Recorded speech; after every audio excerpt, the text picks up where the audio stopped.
Hello everyone, welcome back in মিষ্টি Prius আনাদার্স mini blog. আজকে শুক্রবার সকাল থেকে মিনি ব্লগটা স্টার্ট করলাম। আশা করছি তোমরা সবাই খুব ভালো আছো আর আমরাও খুব ভালো আছি। আজকে সকালে ছাদে গিয়ে থেকে খুব কম ফুল ফুটেছে, কারণ বেশ ঠান্ডা পড়েছে।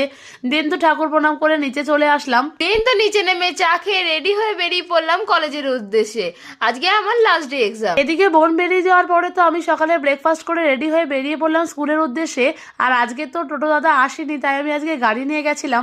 আজ আবার ফার্স্ট হাফের এক্সাম হওয়ায় কলেজ তাড়াতাড়ি ছুটি হয়ে গেছিল, যার জন্য দিদি আর আমি একসাথেই প্রায় বাড়ি পৌঁছেছিলাম। দেন তো বাড়ি ফিরে দুপুরে আমরা সবাই মিলে পারফেক্ট একটা লাঞ্চ করে নিলাম। তারপরে তো দুপুরে ভাত ঘুম দিয়ে উঠে এখানে আমরা সবাই মিলে বসেছিলাম গরম গরম চা নিয়ে। আর আজকে তো আমাদের এখানে বেশ ঠান্ডা পড়েছিল, তাই এই ঠান্ডার মধ্যে তো আমাদের ইচ্ছা করছিল গরম গরম চিকেন স্যুপ খাবো। দেন তো সেটার প্রিপারেশন এখানে করছিলাম। আর মাসিমণি যেহেতু চিকেন খায় না, তাই মাসিমণির জন্য বদ্দি ভাই করেছিল এগ স্যুপ।